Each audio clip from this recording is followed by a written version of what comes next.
Film की शुरुआत एक सिहरन पैदा करने वाले ऐतिहासिक संदर्भ से होती है, जिसमें बताया जाता है कि लगभग 2300 साल पहले हाइड्रोफोबिया का पहला दर्ज मामला दस्तावेज किया गया था और यह शब्द पानी के प्रति अत्यधिक डर को दर्शाता है तथा रेबीज वायरस का सबसे खतरनाक लक्षण भी माना जाता है। इसके बाद कहानी वास्तव में शुरू होती है और घने अंधेरे तथा झाड़ियों के बीच एक दिखने में शांत वेटरनेरियन दिखाई देता है जिसका काम सरल लगता है, बैन नाम के एक चिंपैंजी को वैक्सीनेट करना। शुरुआत में जानवर शांत और मासूम लगता है, असामान्य रूप से स्थिर बैठा हुआ, लेकिन वह शांति केवल कुछ सेकंड ही रहती है क्योंकि अचानक वह डॉक्टर पर हिंसक हमला कर देता है, उसे मार डालता है और उसका चेहरा बुरी तरह विकृत कर देता है। इसके बाद न्यूज रिपोर्ट्स समझाती हैं कि चिंपैंजी ने बोलना शुरू कर दिया है और वे 300 शब्दों तक समझ सकते हैं, जिसके कारण कई लोग उन्हें डोमेस्टिक एनिमल्स की तरह पालने लगे हैं। फिर कहानी 35 घंटे पहले के समय में लौटती है, जहां हम लूसी से मिलते हैं, जो अपने घर लौटने के लिए हवाई की फ्लाइट में चढ़ रही है। फ्लाइट के दौरान जब वह अपनी बहन से फोन पर बात कर रही होती है, तभी एक लड़का उससे टकरा जाता है, उसका टेडी बियर पकड़कर हंसता है और माफी मांगता है और उस समय स्थिति बिल्कुल सामान्य लगती है। लूसी अपनी बहन एरन से बात जारी रखती है, जो घर पर चिंपैंजी के साथ है, और कहती है कि उसके आने के लिए सब तैयार है। फोन रखने के बाद लूसी अपनी बेस्ट फ्रेंड केट से बात करती है और वीकेंड उसके घर बिताने की योजना बनाती है। थोड़ी देर बाद केट की दोस्त हन्ना आती है और ड्रू के दोस्त फील से बात करने लगती है, जो वही लड़का था जिसने लूसी से टक्कर खाई थी। ड्रू लूसी को उसका सामान उठाने में मदद करता है, जबकि हन्ना फील से उसका नंबर मांगकर उसमें दिलचस्पी दिखाती है। पहले से ही प्लेन में हन्ना को पता चलता है कि वह लूसी की असाइंड सीट पर बैठी है, लेकिन वह बीच वाली सीट पर ही रहने का फैसला करती है ताकि वह दोनों से बात कर सके। जब वे अपने डेस्टिनेशन पर पहुंचते हैं तो केट का भाई उन्हें लूसी के घर ले जाने के लिए इंतजार कर रहा होता है और रास्ते में साफ हो जाता है कि वह हन्ना के साथ फ्लर्ट कर रहा है, जिससे लूसी असहज हो जाती है। घर पहुंचने पर लूसी अपने पिता एडम से मिलती है, जो डेफ हैं और साइन लैंग्वेज से बात करते हैं, और उसी समय वह अपनी किताब के संभावित पब्लिशिंग कॉन्ट्रैक्ट के बारे में चर्चा कर रहे होते हैं, जो अभी फाइनल नहीं हुआ है। लेकिन अपनी बेटी को देखकर उनका चेहरा पूरी तरह बदल जाता है। बाद में केट हन्ना का परिचय एडम से कराती है और बताती है कि वे वीकेंड वहीं रुकेंगे। जब केट का भाई सामने आता है तो साफ दिखता है कि लूसी उसे पसंद करती है, जो उसकी नजरों और व्यवहार से झलकता है। इसके तुरंत बाद लूसी अपनी बहन एरन से मिलती है, जो उसे अकेला छोड़कर जाने के कारण नाराज है, और माहौल हल्का करने के लिए लूसी वही टेडी बियर चिंपैंजी को दे देती है जो प्लेन में दिखा था, जिससे दोनों बहनों के बीच जुड़ाव का पल बनता है। तब पता चलता है कि बैन एक टैबलेट का इस्तेमाल करता है जिसमें एक एप्लीकेशन टाइप्ड मैसेजेस को वॉइस में बदल देता है ताकि वह कम्युनिकेट कर सके, और हन्ना से उसका औपचारिक परिचय कराया जाता है क्योंकि केट और उसका भाई उसे पहले से जानते थे। बाद में जब हन्ना घर में घूमती है तो उसे लूसी की पुरानी फोटोज दिखाई देती है, और तभी केट का भाई आता है और बताता है कि उनकी माँ कुछ समय पहले गुजर गई थी, जो एक प्राइमेटोलॉजिस्ट थी, यानी बंदरों का अध्ययन करने वाली वैज्ञानिक, और वही बेन को घर लाई थी। बातचीत के बाद वह हन्ना को सिगरेट ऑफर करता है और फ्लर्ट करता है, फिर उसे शांत हॉलवे में अकेला छोड़ देता है। हन्ना घर में आगे बढ़ती है और एक बड़े खाली स्विमिंग पूल तक पहुंचती है, तभी अचानक बेन उसके पास दिखाई देता है और पानी को देखकर हाइड्रोफोबिया के स्पष्ट लक्षण दिखाता है, जैसे एजिटेशन, एक्सेसिव स्वेटिंग, ड्रूलिंग और ब्रीदिंग में कठिनाई। बेन अपना हाथ हन्ना की ओर बढ़ाता है, लेकिन जब वह डरकर प्रतिक्रिया देने की कोशिश करती है तो वह आक्रामक हो जाता है और उसे काटने की कोशिश करता है।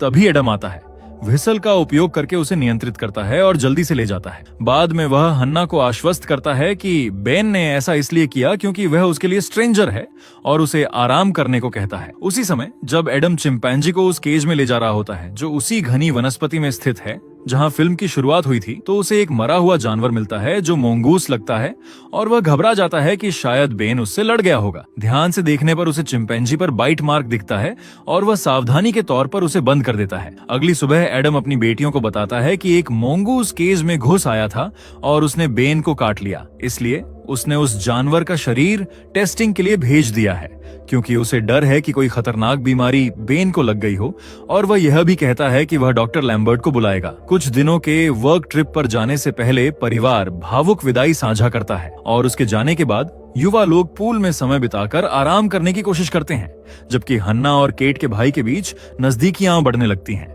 जो साफ तौर पर लूसी को जलन महसूस कराती हैं। बात बदलने के लिए लूसी सुझाव देती है कि हन्ना उन आकर्षक लड़कों को कॉल करे जिनसे वे प्लेन में मिली थीं, और एक उकसाने वाली मुस्कान के साथ हन्ना लूसी को खुद कॉल करने की चुनौती देती है, जिसे लूसी स्वीकार कर लेती है, जिससे उनके बीच तनाव और बढ़ जाता है। इसके तुरंत बाद केट की माँ कॉल करती हैं ताकि उन्हें मछलियों को खाना खिलाने की याद दिला सकें, लेकिन फोन लूसी उठाती है और अचानक केट की तबीयत खराब हो जाती है। तथा वह उल्टी करने लगती है। इसलिए लूसी तुरंत उसे बेडरूम में ले जाती है ताकि वह आराम कर सके, और उनके बीच मजबूत रिश्ता साफ दिखाई देता है, क्योंकि दोनों ऐसे नेकलेस पहनती हैं जो मिलाने पर दिल का आकार बनाते हैं, जो उनकी दोस्ती का प्रतीक है।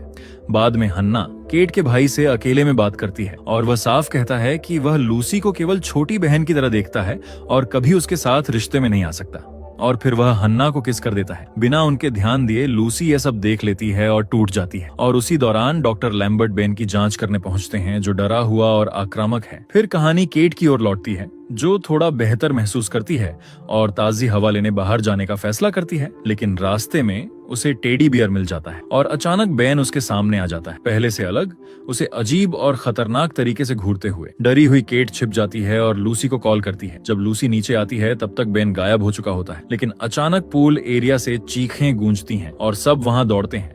और एक पल के लिए बेन शांत दिखता है, लेकिन केट का भाई समझ जाता है कि जानवर के इरादे घातक हैं, इसलिए थोड़ी हिचकिचाहट के बाद वह उसे बांधने के लिए रस्सी पकड़ता है। शुरुआत में बेन विरोध करता है, लेकिन लूसी प्यार जताने का नाटक करके उसे शांत कर देती है, जिससे धोखे से उसे बांध दिया जाता है। और जब वे डॉक्टर लैम्बर्ट को कॉल करने की कोशिश करते हैं तो एक डरावनी खामोशी छा जाती है, क्योंकि उन्हें एहसास होता है कि बजती हुई फोन की आवाज बेन के केज के अंदर से आ रही है। उसी समय एरन पहुंचती है और चिंपैंजी को बंधा देखकर हैरान रह जाती है, लेकिन बेन रस्सी काटकर खुद को छुड़ा लेता है और एरन पर हमला कर देता है, जिससे अफरा तफरी शुरू हो जाती है। बचने का कोई और रास्ता न होने पर सब लोग पूल में कूद जाते हैं, जबकि बेन चारों ओर घूमकर हर रास्ता बंद कर देता है।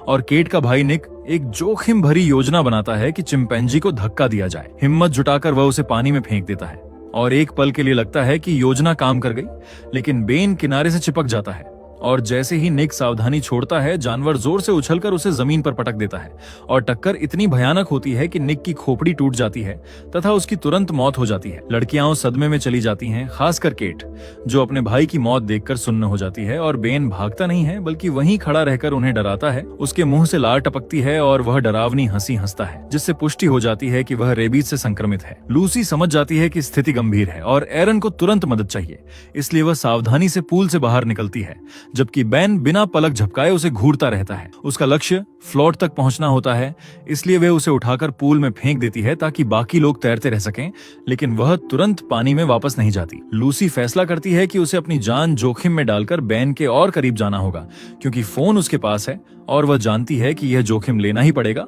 वरना कोई मदद के लिए नहीं आएगा। जब लगता है कि बेन उसे पकड़ लेगा, तभी लड़कियों में से एक चिल्लाती है ताकि उसका ध्यान भटके, और उसी मौके का फायदा उठाकर लूसी फोन पकड़ लेती है और वापस पूल में कूद जाती है। जब वे कॉल करने की कोशिश करते हैं तो पता चलता है कि स्क्रीन टूट चुकी है और कीपैड काम नहीं कर रहा, इसलिए मजबूरी में वे रिसेंट कॉल्स खोलकर आखिरी नंबर डायल करते हैं और किस्मत के अजीब खेल से कॉल प्लेन वाले लड़कों तक पहुंचती है, जो एक पार्टी में होते हैं। लूसी और उसकी दोस्तें मदद की भीख मांगती हैं, लेकिन वे इसे मजाक समझकर फोन काट देते हैं। उसी दौरान बेन पूल के ऊपर लगी लाइट से झूलता है और अचानक हन्ना पर हमला कर देता है। उसके बालों का हिस्सा बेरहमी से नोच देता है। डरी हुई एरन पूछती है कि वह ऐसा क्यों कर रहा है, और लूसी सिहरन भरे अंदाज में जवाब देती है कि बेन अब वहां नहीं है और वायरस ने उसके शरीर पर कब्जा कर लिया है। दूसरी ओर एडम एक बुक साइनिंग इवेंट में व्यस्त होता है, तभी उसे वेटरिनेरियन का कॉल आता है, लेकिन व्यस्त होने के कारण वह उसे नजरअंदाज कर देता है। और थोड़ी देर बाद एक मैसेज आता है जिसमें बताया जाता है कि मंगूज का टेस्ट रेबीज पॉजिटिव आया है। एडम हैरान रह जाता है और कहता है कि यह बीमारी हवाई में मौजूद नहीं है, लेकिन वेटरिनेरियन कहता है कि टेस्ट दोबारा किए जाएंगे। चिंतित होकर एडम लूसी को कॉल करने की कोशिश करता है,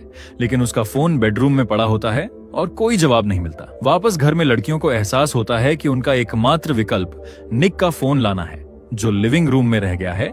इसलिए लूसी और केट हिम्मत जुटाती हैं, पूल से बाहर निकलती हैं और चुपचाप घर के अंदर फोन की ओर बढ़ती हैं। रास्ते में गलती से लूसी रिमोट कंट्रोल से टकरा जाती है और टेलीविजन तेज आवाज में चालू हो जाता है, और आवाज सुनते ही बेन उनकी ओर दौड़ता है तथा बचने का कोई रास्ता न होने पर वे जल्दी से एक क्लोसेट के अंदर छिप जाती हैं। बेन टेलीविजन के पास आता है जहां एक कार्टून चल रहा होता है और एक सेकंड के लिए वह शांत लगता है, लेकिन जल्द ही गुस्से में आकर वह डिवाइस तोड़ देता है और डरी हुई केट पीछे हटती है तथा कुछ गिरा देती है, जिसकी आवाज बेन का ध्यान खींच लेती है और वह क्लोसेट की ओर बढ़ता है, दरवाजों को बेरहमी से फाड़ते हुए। लड़कियां कपड़ों के बीच छिप जाती हैं और डर के मारे अपनी सांसें रोक लेती हैं। बेन उनके बेहद करीब पहुंच जाता है, लेकिन किस्मत से वह उन्हें ढूंढ नहीं पाता और बाहर चला जाता है। इसके बाद लूसी हिम्मत जुटाती है और बाहर निकलती है, जबकि केट को इशारा करती है कि वह छिपी रहे और खुद मदद तलाशने निकलती है। जैसे ही वह बाहर आती है, फोन उठाकर कॉल करने की कोशिश करती है, तभी अचानक बेन के टैबलेट से एक डरावनी आवाज गूंजती है जो कहती है कि लूसी बुरी है।